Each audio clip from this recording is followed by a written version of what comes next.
Okay, in this video I'm going to show you how to make some Juneteenth bingo cards. Juneteenth is a holiday on June 19th that celebrates the end of slavery in Texas in the United States in 1865, and more generally the end of slavery, and it's celebrated actually in quite a lot of US states.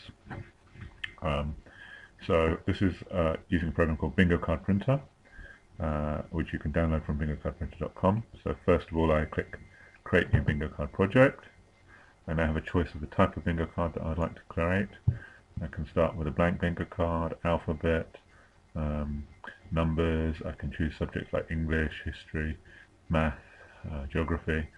But if I go into holidays, I will be able to find that if I scroll down, there is a option for Juneteenth, and all I do is I highlight that option, and I then either click OK or double click on it. I'll click OK. And I've now created my Juneteenth bingo card, and here are words related to the holiday. So for example 1865, 19th of June, abolition, African American, and so on. To start with, I have a sample bingo card containing these words in the same order. I can change the size of the bingo card. For example, I can make a 4x4 bingo card, or I can make a larger bingo card, 6x6, but I don't have quite enough items to fill a 6x6 card. I'll have to actually type in some more items and add them to the list to make a 6x6 card, so I'll leave it at 5x5. I can turn on and off the heading of the bingo card. I could change the heading if I want the actual word from bingo or something else if I wanted to. Turn whether or not to have the free space square and what it might say. I can also change the colours. So for example, let's make the heading blue, and I'll make the squares into red and white in vertical stripes, for example. And maybe I'll change the foreground colour of the red squares to be white, so it's a bit more obvious what's going on.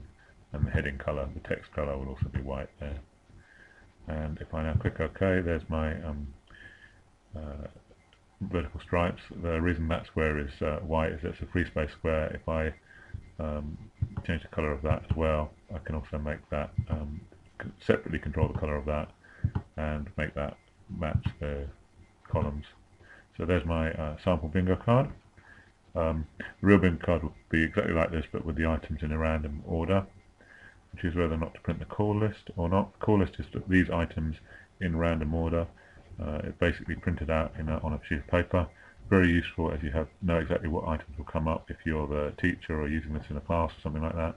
You can also, of course, just pull items out of a hat, or you can also generate, using the play option, random word selection as you're playing the game, which is built into the program, that feature. But you can print out a pre-prepared list, which is what we'll do here for the call list. Choose how many bingo cards to print per page. If I put more bingo cards per page, the individual bingo cards will be smaller, but I will be able to print more on less paper. I might have to cut the paper up if I want to give one bingo card to each player. So I'll leave that on 1. And how many bingo cards do I want to print? I can put 1, 2, 5, 10, 8, 100, 1,000, up to 9,999, and everyone will be different. So let's put in 30. And now if I do print preview, you will see what the bingo cards would look like. First of all, the call list, all the words in random order there.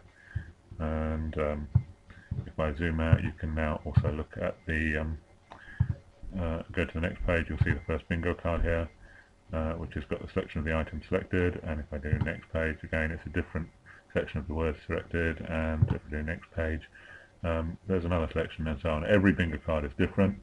I will just show you that play feature to show you how you can also pull items out on the fly.